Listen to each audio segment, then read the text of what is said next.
Sandland is an animated adaptation of the manga with the same name Sandland by Akira Toriyama, famous for Dragon Ball, Dragon Ball Z.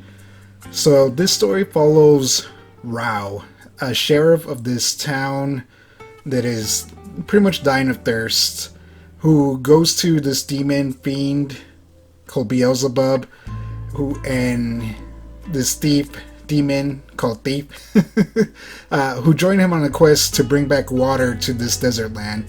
So, desert land takes place in a world where war and all kinds of things have made the world pretty much uninhabitable. It's all desert, essentially. There's barely any water. Everything's dried up. Throughout the show, you don't really see any plants or anything in this desert environment.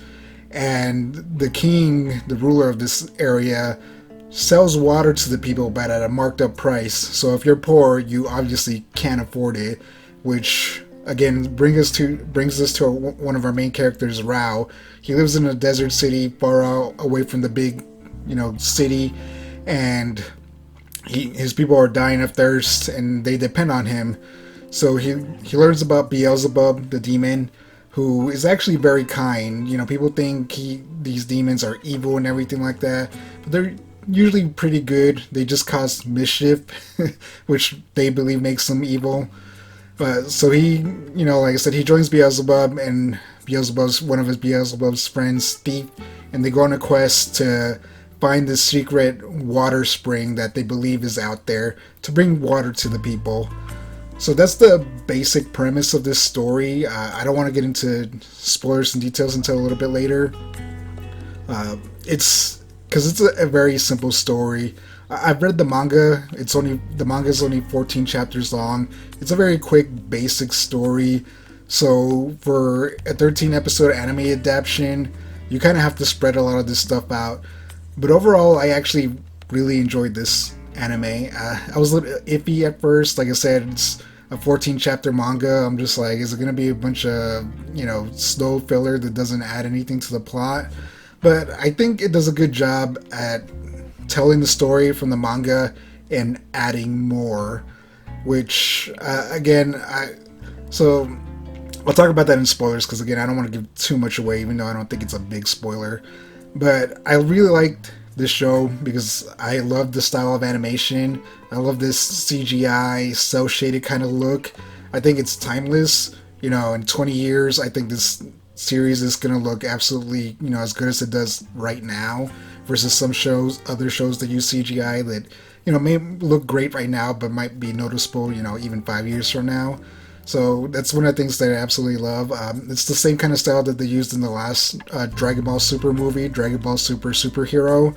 I think it looks fantastic, and it worked with the amount of action in the world and everything, and very much made it bright and vibrant, which they easily could have gone and made it dull and ugly looking, because again, for the most part, this takes place in a desert where there's not a lot of things around, there's no plants or anything, so it's very brown, but it still looks bright and colorful, which I think works for the anime.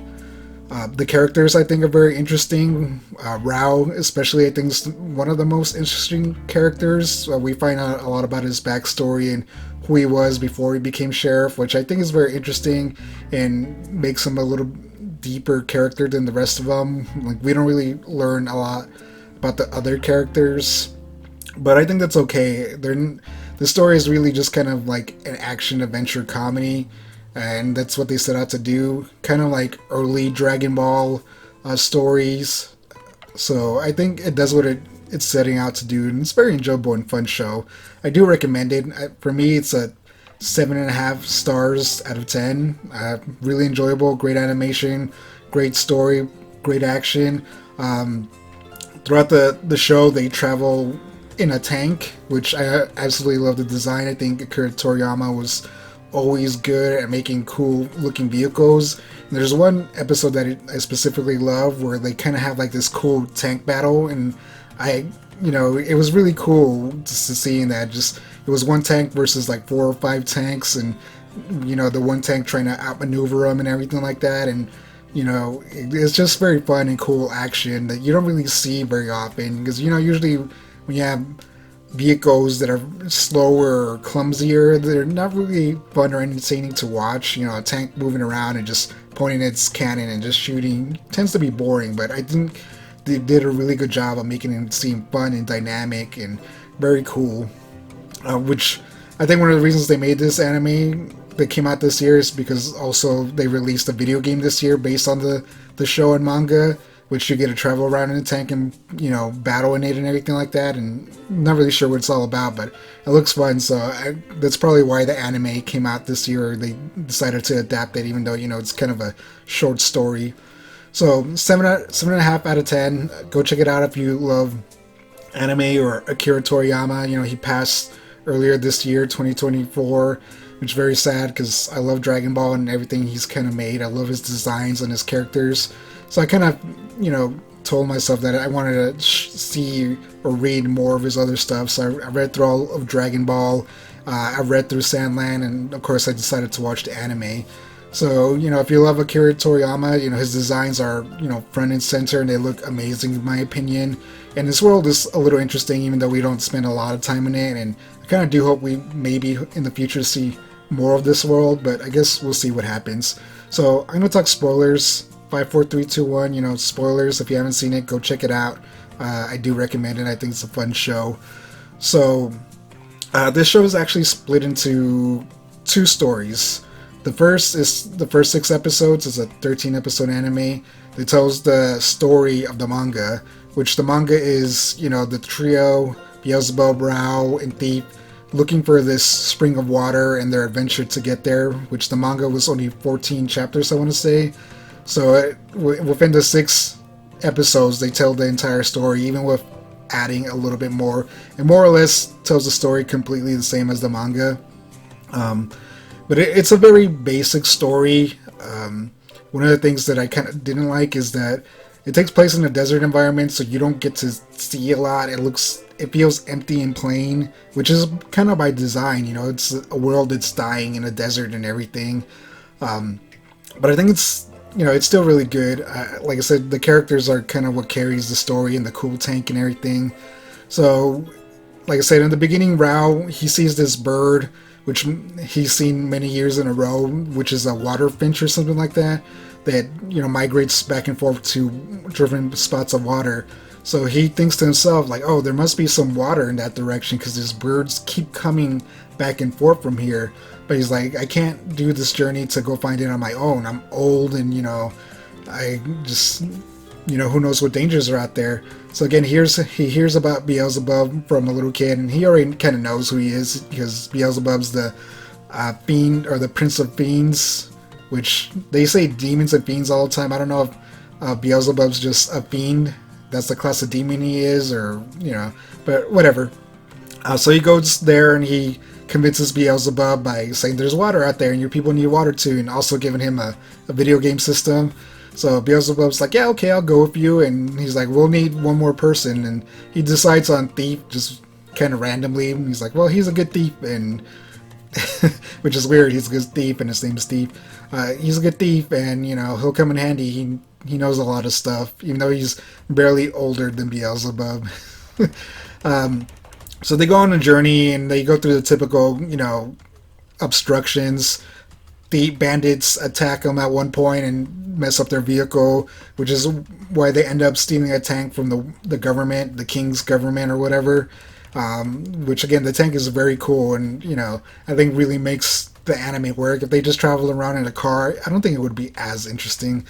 So again, they run into other hurdles. It's mainly the kings, because the king is this dumb, rich, spoiled person who, again, he's screwing over the people to make a profit off of the water that he should be giving to his people so they can survive in this deadly environment.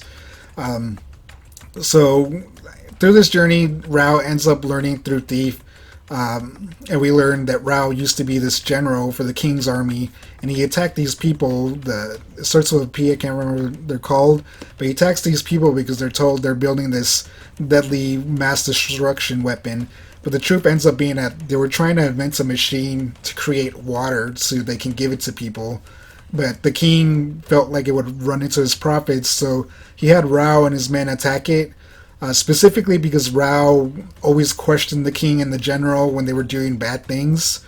So he goes and attacks it, and it turns out the king had given those people, pretending to be working with them, this ore mineral crystal thing called aquarium, and it's very deadly and powerful. So he goes and attacks it, and it explodes, killing all his men there and killing all those people who were really good, and also killing his wife in the process, which really angers him. He's just like, I can't believe I was used, and you know the king lied to us, and my wife died, and my men died, and everything like that. So he's very resentful, but he's very focused on the mission. He understands that that was in the past, and he needs to stay focused on getting the water. So eventually, like I said, he gets in a tank battle with the one of the generals, the big generals from the kingdom, and he defeats them all with cool strategy and everything like that. But he also tells him the story because the general's father used to be one of the commanders or whatever under Rao when he was part of the kingdom's military. And he's like, I just want to know what happened. So he tells him, he's like, we were tricked. There wasn't a weapon. Because Rao was, I think his name was General Shiva, and he was a big hero because people thought he died and he destroyed this evil weapon because that's how the kingdom covered it up. He's like, no, the truth is we were used as pawns to destroy these people because the king wanted money, and then all our men and everything died, and I just kind of went off in disgrace. So the king's army starts doubting the king and everything like that, and eventually find out that the water, and I'm not covering everything, just the big points. We get to the water source, which is this big dam, and on the other side of the dam is just a bunch of water, and it turns out the king the entire time has been lying, saying that this big river that used to give water to all the people had dried up, but he blocked it off so he can just grab the water and sell it to everyone else, which, again, freaking horrible king. So they go and they have this epic battle against the big evil general who is kind of manipulating and controlling the king, but the king is fully on board. It's not like he's so dumb that he doesn't understand what's going on. And he's like this kind of like cyborg and this big like egg robot thing. So Rao fights him while Beelzebub fights these insect men, and they end up beating them and everything. And this first half of the story ends with them blowing up the dam and bringing water back to the people. So the second half wasn't in the manga, and I kind of like the second half because it helps develop the world and add a lot more, even though I do have a few issues with it. So in the second half of the story, Rao and Beelzebub and Thief are delivering supplies to the pixies, the people that he massacred back in the day when he was a general for the army. It turns out a good chunk of them survived and found a water source. And to make up for it, he's been bringing them supplies. So one of their trips to bring supplies, they run into this lady, Anne, who is being attacked by these drones. And Beelzebub ends up saving her. And she ends up being from Forestland, this kingdom city area that's beyond the dam. Which, again, this is my kind of issue with this part of the story. Is like, we're told that Desertland is this dying place and they don't have water or anything. But it turns out that, just not too far away is another land full of trees and grass and everything like that, and a ton of water, and none of the people knew about it. And I get the king probably manipulated them into not knowing about that stuff, but come on. Come on. I think it's a little bit of a plot hole and retcon, because like I said, the manga was only 14 chapters, so they wanted to add more, and I guess they just figured, instead of just having pure desert, what would be the opposite of it? So they have this big lush forest area, but they know about each other because they say that they were at war against each other, which kind of sets up the conflict for this story, because one of the generals for Forestland hates Desertland and he feels like they should destroy him or get weapons to threaten them and everything like that.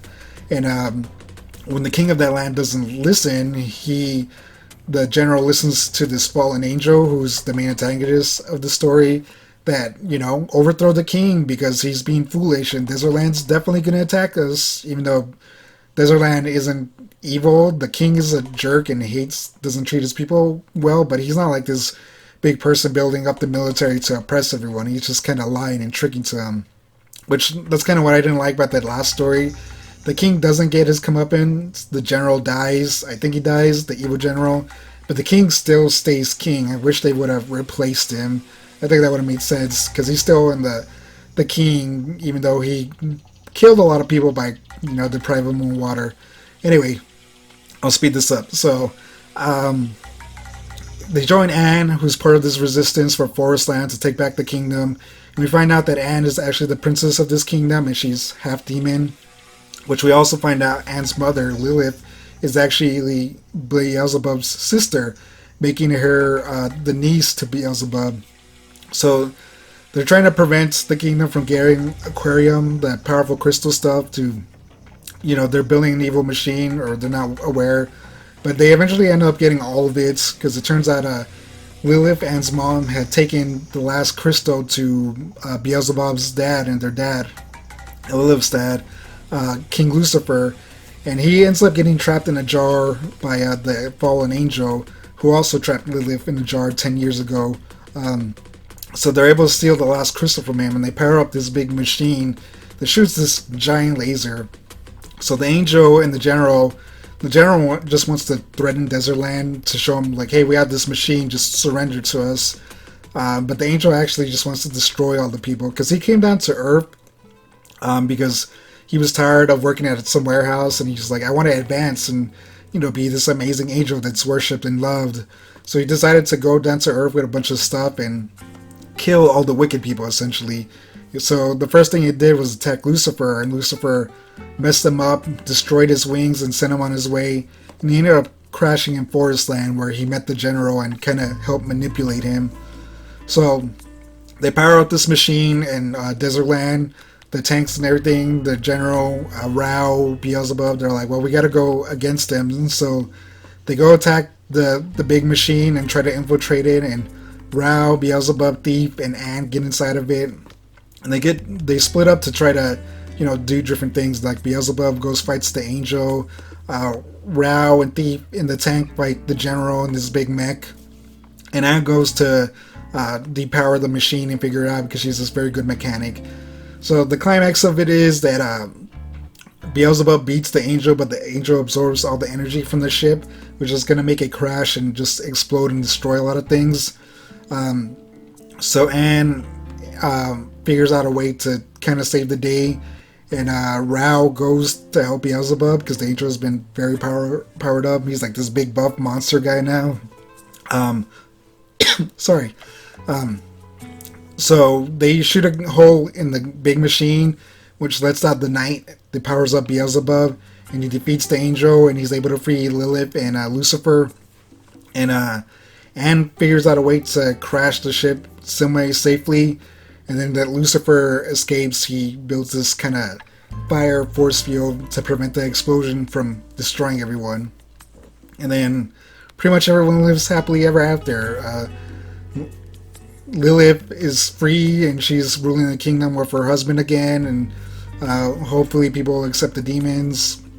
And Beelzebub and Thief and Rao go on another big journey that maybe we'll see later down the road. So that's the story, pretty much. Like, again, I skipped a lot because I'm just taking a lot of time. Sorry. But that's the story. I think it's very enjoyable. I think the second half helps to, add more to this world, which I think was necessary after the first season, or first half of the season. But I think it does a good job with the characters and everything. For me, like I said, it's a 7.5, very enjoyable show. So, what did you think? Did you watch it? Did you not watch it? And if you didn't watch it, while you're watching this video, go check it out. Thank you for watching. Like and subscribe, and I will catch you in the next one. Peace out.